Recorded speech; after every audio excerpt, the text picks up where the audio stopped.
샬롬 공동체 성경 읽기에 오신 분들을 진심으로 환영하고 축복합니다. 오늘은 사무엘상 16장에서부터 20장까지의 내용을 한번 나누어 보겠습니다. 이스라엘의 초대 왕 사울은 인간의 안목과 욕심에 가득 차서 하나님의 말씀에 부분적인 순종을 하게 됩니다. 여기서 제가 불순종이란 단어가 아닌 이 부분적인 순종이라는 표현을 한 이유는 사울이 하나님의 말씀을 자신의 생각에 맞게 재해석하였기 때문입니다. 이 사울이 하나님의 말씀에 온전히 순종하지 않은 이유는 그가 왕의 자리에서 이스라엘의 백성에게 높임을 받기 위한 그 마음의 교만의 결과였습니다. 이리하여서 사무엘상 15장 마지막 부분에서 하나님은 더 이상 이스라엘의 왕으로 그를 인정하지 않으신다고 사무엘에게 말씀하셨고, 사무엘은 그 말씀을 사울에게 전했지만 끝까지 회개치 않는 그의 모습에 실망하여서 슬픔에 잠겼다, 이렇게 기록을 합니다. 이어지는 사무엘상 16장에서 하나님께서는 사무엘 선지자에게 새로운 이스라엘의 왕을 세우라고 말씀을 합니다. 1절에서 사울로 인해 슬퍼하고 있는 사무엘에게 하나님은 이미 사울에게 예견하셨던 바와 같이 인간의 판단 기준이 아니라 하나님의 마음에 합한 자를 택하시고 그에게 기름을 부을 것이다 명령하셨습니다. 문제는 이 시기가 아직 사울이 왕으로서 건재한 때이므로 새로운 왕으로 선택된 자에게 기름을 부어야지 되는 사무엘이나 또 기름 부음을 받을 다윗에게는 그 길이 평탄치 않을 것이라는 예견을 하게 됩니다. 사무엘상 16장 3절 말씀을 보시면 하나님께서 사무엘에게 나를 위하여서 기름을 부을지니라는 명령을 하시는데, 사무엘은 이와 같은 상황에서 위험을 무릅쓰고 하나님의 영광을 위하여서 베들레헴 이새의 집으로 그 발걸음을 옮기게 됩니다. 이것이 바로 사무엘의 믿음입니다. 사무엘상 16장 6절에서부터 13절은 이새의 집에서 다윗의 위치가 어떠했는지를 우리에게 알려주고 있습니다. 당대 최고의 선지자가 이새의 집에 차기 이스라엘 왕을 피택하기 위하여서 방문했을 때 이새는 자신의 아들 7명을 차례대로 사무엘에게 소개합니다. 사무엘 역시 그들 중에 하나님이 찾으시는 사람이 있을 것이라 생각하면서 용모가 준수하고 빼어난 사람들을 눈여겨보게 됩니다. 하지만 하나님께서 사람을 보시는 관점은 달랐습니다. 7절 말씀에 내가 보는 것은 사람과 같지 아니하니 사람은 외모를 보거니와 나 여호와는 중심을 보느니라 말씀합니다. 이 사무엘상 16장에서 중요한 하나의 단어가 있다면 바로 보다입니다. 선지자 사무엘 역시 사람을 볼 때의 기준은 용모의 준수함이었습니다. 하지만 그가 이스라엘 백성과 다른 점은 이 사무엘에게는 하나님의 영이 함께 하심으로 하나님께서 용모의 준수함보다 사람의 됨됨이가 더 중요함을 알려주셨습니다. 사무엘 앞에 이새의 7 아들이 다 지나갔을 때에 그의 손에 들린 기름병은 여전히 남아 있었습니다. 이 중에 이스라엘에 차기 왕이 없다라고 말할 때에야 비로소 들판에서 양을 치던 막내 다윗이 있음을 이새는 사무엘 선지자에게 고백합니다. 다윗은 이렇듯 아버지 이새에게도 용모로는 인정을 받지 못한 사람입니다. 13절에서 사무엘이 다윗에게 기름을 부었을 때에 다윗은 그날 이후로 하나님의 영이 충만해졌다라고 말씀을 합니다. 이 장면은 이전에 사울이 기름 부음을 받았을 때에 하나님이 그 영으로 함께 임한 장면을 연상케 합니다. 그러나 사울에게 임한 여호와의 영은 그가 하나님께 버림을 받자 그에게서 떠나갑니다. 한편 하나님의 영이 다윗에게 임하였을 때에 사울에게서 떠났다라는 이 사실은 다윗과 사울의 삶의 대조를 분명하게 영적으로 보여주는 부분입니다. 14절에서부터 23절은 사울과 다윗의 만남이 기록되어져 있습니다. 이 다윗은 사울의 악령을 치료하기 위하여서 음악치료사로 궁에 입궁을 하게 됩니다.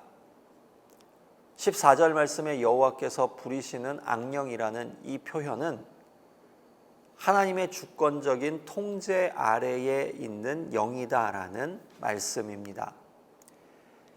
이어지는 사무엘상 17장은 유명한 다윗과 골리앗의 이야기입니다. 전쟁을 위하여서 블레셋은 피들의 골짜기로 불리는 에베스 담밈에 진을 치고 있었고 이스라엘은 그 건너편 엘라 골짜기에 진을 치게 됩니다. 이 두 진영 사이에는 골짜기가 있었는데요. 서로 40일간 대치하였다라는 이 의미는 전쟁을 위하여서 먼저 공격을 하려면 골짜기 아래에서 반대편 상대가 있는 골짜기 위로 다시 한번 진격을 해야지 됐기 때문에 섣부르게 공격하기가 어려운 양쪽의 상황을 보여주고 있습니다. 이 골리앗은 블레셋의 가드 사람인데 그의 키가 6규빗 한 뼘이라고 소개를 합니다. 보통 한 규빗이 남성의 팔꿈치에서부터 시작하여서 가운데 손가락까지의 이 길이인데 45.72cm 정도로 계산을 합니다. 6규빗만 해도 274cm 정도가 됩니다. 이스라엘의 왕 사울도 키가 컸지만 이 정도로 비대하게 큰 키는 아니었습니다. 당시 골리앗이 블레셋 진영에서 싸움을 돋았는데 멀리서 지켜보는 이스라엘 군대는 그의 키와 덩치에 맞설 만한 장수가 없었습니다. 3m 정도의 큰 키와 체구를 멀리서 그들은 지켜보면서 이스라엘 군대에 속한 모든 사람은 겁을 먹었기 때문입니다. 하지만 골리앗의 키가 다윗을 위축시키지는 못했습니다. 그의 우렁찬 소리도 다윗에게는 중요한 것이 되지 않았습니다. 다윗은 하나님의 군대를 모욕하는 골리앗을 보고만 있을 수 없다는 그 마음 가운데의 거룩한 분노가 가득 차 올랐기 때문입니다. 그에게 골리앗의 키와 우렁찬 목소리는 자신이 들판에서 맞서야 했던 사자와 곰보다 못한 모습과 소리였습니다. 이 다윗의 민첩성으로 골리앗의 둔한 행동과 힘을 충분히 제압할 수 있다고 그는 확신을 했던 것입니다. 오늘 본문에서 주목해야지 될 부분은 다윗과 함께 하시는 하나님입니다. 사무엘상 16장 18절에 보게 되면 여호와께서 그와 함께 계시더이다 기록을 하죠. 사무엘상 17장 37절로 넘어가게 되면 여호와께서 너와 함께 계시기를 원하노라 기록을 합니다.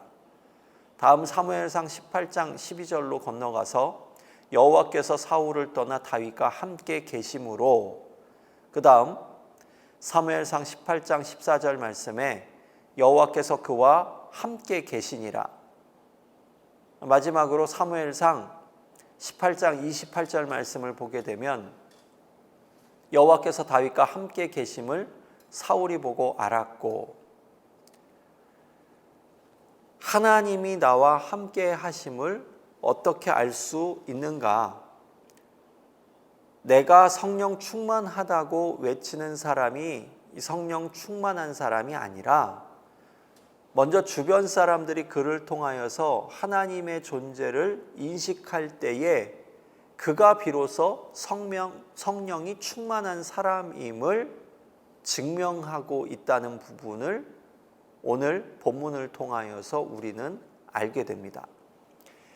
이 다윗을 보는 사람은 그를 통하여서 하나님의 함께 하심을 느낄 수 있었습니다. 왜냐하면 다윗은 예배자였기 때문입니다. 그리고 다윗은 하나님의 영광을 위하여서 하나님께서 기뻐하시는 일이 무엇인지를 인지할 수 있었던 영성을 지닌 사람이었습니다.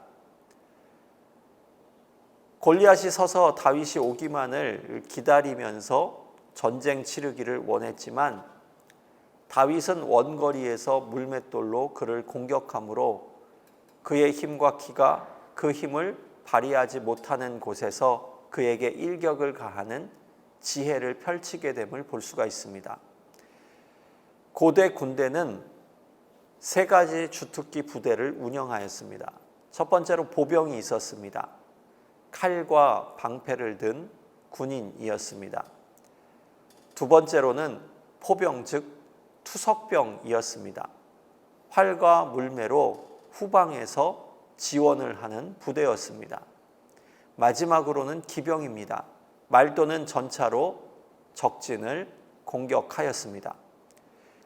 오늘 본문에서 골리앗은 보병이었지만 다윗은 포병 즉 투석병입니다. 그는 골리앗이 접근할 수 없는 근거리에서 물매의 돌을 장전하여서 돌려가면서 달려가다가 골리앗의 이마를 노리고 물맷돌을 던졌습니다. 그리고 멀리서 달려오는 다윗을 기다리며 가만히 서 있었던 골리앗은 순간의 일격으로 쓰러지게 됩니다. 그가 입고 있던 600세겔이 되는 6.8kg의 갑옷도, 그가 들고 있었던 날카롭고 어마무시한 무기도 다윗이 달리며 던진 물맷돌 앞에 무용지물이 된 것입니다. 오히려 자신이 가지고 있었던 그 칼이 다윗의 손에 들어갔을 때에 그는 자신이 자랑하던 그 날카로운 칼에 죽임을 당하게 됩니다. 이것이 하나님께서 다윗에게 주신 지혜입니다. 이어지는 사무엘상 18장은 다윗과 요나단의 이야기를 기록하고 있습니다. 골리앗과 전쟁에서 승리한 다윗을 보며 사울은 사람들의 인기를 독차지한 다윗을 질투하고 있지만 요나단은 하나님의 영이 다윗과 함께 하심을 느낍니다. 사무엘상 18장에서부터 19장까지 사울은 다윗을 6번에 걸쳐서 죽이려고 한 내용이 기록되어져 있습니다. 앞서 사람의 인기를 의식하며 살아왔던 사울에게 다윗을 향한 분노는 견딜 수가 없었습니다. 왜냐하면 사울이 죽인 자는 천천히요 다윗은 만만이로다라는 여인들이 뛰놀며 부르는 노랫소리를 그가 날마다 들었기 때문입니다. 사무엘상 18장 9절에 이 말을 듣게 된 사울 왕은 그날 후로 사울이 다윗을 주목하였다라고 기록을 하고 있습니다.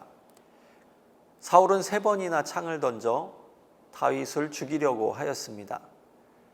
사무엘상 18장 12절에 사울이 던진 창을 다윗이 2번 피했다 이렇게 기록을 하고 있고요. 사무엘상 19장 10절 말씀을 보시면 사울이 단창으로 공격하는 것을 다윗이 피했다라고 기록을 합니다. 또한 두 번은 사울이 자신의 딸 메랍과 미갈을 다윗과 결혼시키는 조건으로서 이 다윗을 블레셋인의 손에 붙여서 죽이려고 하였습니다. 사무엘상 18장 17절에서부터 29절에 그 내용이 기록되어져 있습니다. 마지막으로 사울은 암살단을 라마 나옳에 파견하여서 사무엘 선지자의 집에 피한 다윗을 죽이려고 시도하였습니다. 사무엘상 19장 18절에서부터 24절에 기록되어져 있습니다. 사무엘상 20장은 에셀 바위에서 요나단과의 언약을 기록하고 있습니다. 라마 나옳에서 도망한 다윗은 사울의 아들 요나단에게 피신을 합니다. 그리고 사무엘상 20장 1절에 이렇게 이야기를 합니다. 내가 무엇을 하였으며 내 죄악이 무엇이며 내 아버지 앞에서 내 죄가 무엇이기에 그가 내 생명을 찾느냐. 이에 요나단은 아버지 사울의 진심을 알아보기 위하여서 다윗을 에셀 바위 곁에 숨겨주고 아버지에게 다윗이 무엇을 잘못했는지를 질문하게 됩니다. 이때 사울은 사무엘상 20장 33절에 자신의 아들 요나단에게 단창을 던져 죽이려고 다시 한번 시도를 합니다.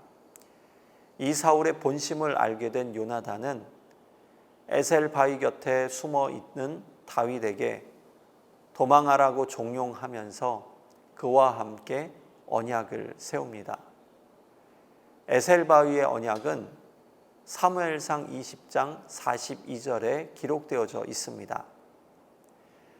요나단이 다윗에게 이르되 평안히 가라. 우리 두 사람이 여호와의 이름으로 맹세하여 이르기를 여호와께서 영원히 나와 너 사이에 계시고 내 자손과 내 자손 사이에 계시리라 하였느니라 하니 다윗은 일어나 떠나고 요나단은 성읍으로 들어가니라. 이제 사무엘상 16장부터 20장까지의 내용을 다윗을 중심으로 깊이 묵상하시며 읽어 보시기를 바랍니다.